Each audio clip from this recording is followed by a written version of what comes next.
Itong mga personalidad bukod sa celebrity na sangkot umano sa pagkawala ng mga sabungero, posibleng mas marami pa ayon yan sa Department of Justice. May mga balita dyan si Bombo Grant Hilario.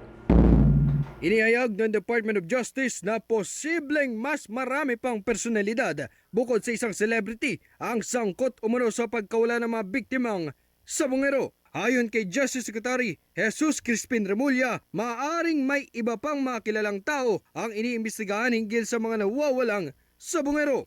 Ngunit tumanggi munang kumpirmahin ng naturang kalihim kung mayroong katotohanan na kasama sa kasabuat ng mastermind ang isang kilalang babaeng artista. Anay, hindi muna siya magbibigay ng komento at kumpirmasyon hinggil rito sapagkat kailangan pang maberipika ang impormasyon. Kaya't kanya munang sinabi na mayroon at mas marami pang ibang mga individual ang kasama o posibleng sangkot din sa kaso ng pagkawala ng mga sabungero. I cannot comment on that yet kasi we have to, sabi ko nga, we have to validate a lot of data.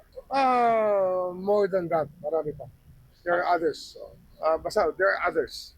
Dahil rito ay kanya namang ipinagmalaki ng maraming development na umano sa kanilang isinasagawang pag-iimbestiga lalo na sa mga impormasyong patuloy na sinusuri at pinag-aaralan kung saan hiling niya ang mas mahabang pasensya at ilan pang mga karagdagang panahon upang matukoy ang katotohanan hinggil sa kaso.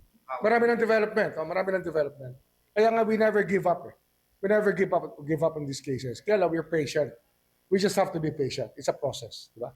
Kaugnay pa rito ay kanya namang kinumpirma na ang kagawaran ay sumulat na sa gobyerno ng Japan upang humingi ng tulong. Nais kasing matukoy ng Department of Justice ang katotohanan sa mga isinuwalat ng testigong kinilala bilang si alias Totoy. Maalala na kanyang ibinunyag na matapos mapatay ay inilibing umano ang mga nawawalang sabungero sa bahagi ng Taal Lake. Kaya't gayon na lamang ang pagtitiyak ni Justice Secretary Remulla sa pakikipag-ugnayan ng kagawaran sa Philippine Navy, Philippine Coast Guard at Department of Environment and Natural Resources. Ngunit nang matanong naman ang kalihim kung kailan ang target date nila na maisakatuparan ito, bigo niyang sabihin ang tiyak na petsa ng pagsisimula. As soon as possible. And alam mo naman DOJ, the deadline is always yesterday. There's never a timeline that's enough for anybody. Laging kulang ang oras. Diba? The deadline is always yesterday. Hindi, sumulat pa lang kami. We just wrote. Wala pang Tutulong ang ROV. But I think we'll be able to get equipment from the Bureau of Mines sa Geosciences. Dito sa DNR. sarili na Meron natin. din sila. May sarili tayo. Pero we still need mapping facilities. Kailangan mapapa natin. Sa kasalukuyan ay hindi pa rin nare-resolba o natutukoy kung nasaan na nga ba ang mga nawawalang sabungero. Ang tangi palang tiyak ay ang inihayag ng Department of Justice na kanilang gagawin na lahat upang tuluyang makamit ang hustisya.